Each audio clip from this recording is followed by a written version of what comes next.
Pluto Station. The first and last.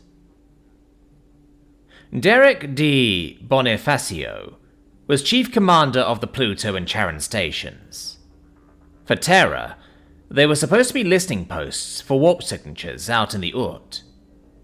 He hated this post with a passion. The Terran Union had better postings amongst any ship on any freighter that regularly had temperatures above the freezing point of CO2. Cold, dark, and with poor rations, he felt like he lived on a penal colony, staring out into the black with telescopes and dark energy sensors. To hear and see absolutely nothing but noise. It was misery, and a total bullshit command.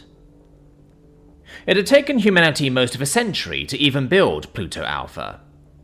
Some FTL tech had been reverse engineered from crash sites on Mars and in the Siberian tundra around the Tunguska site.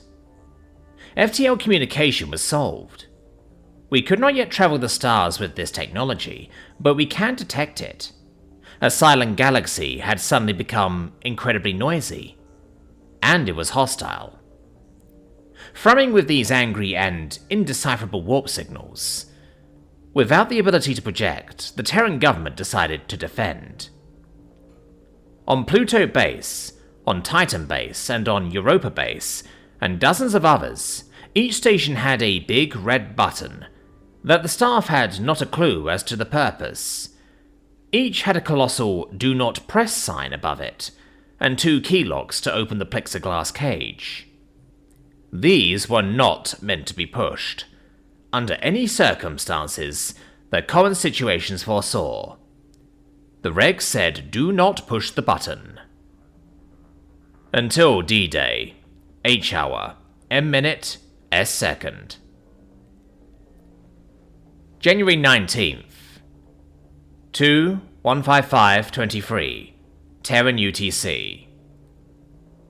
An unforeseen alien race dropped its kinetic impactor on Earth, in an instant vaporizing Berlin and its surrounds.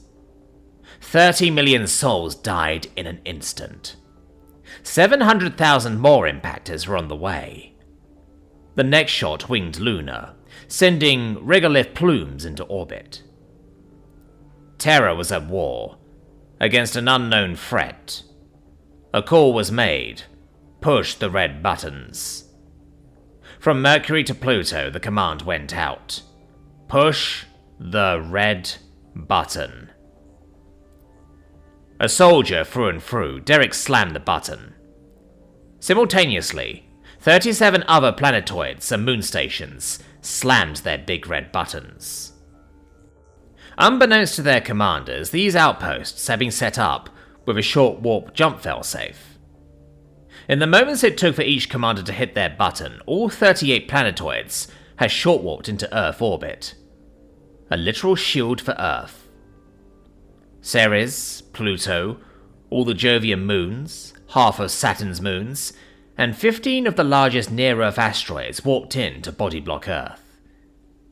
Ablating, as they each were struck by several thousand kinetic impactors. Europa's seas boiled. Titan's hydrocarbon lakes burned. Pluto's frozen tundra boiled. And all the Neos and Ceres-like objects were atomized. But Earth was saved. There were chunks of terrain in orbit, but Earth was still its jeweled blue. And then the buttons were released, and each body walked back to its previous orbits, just a little worse for wear. And Earth was safe. For the moment.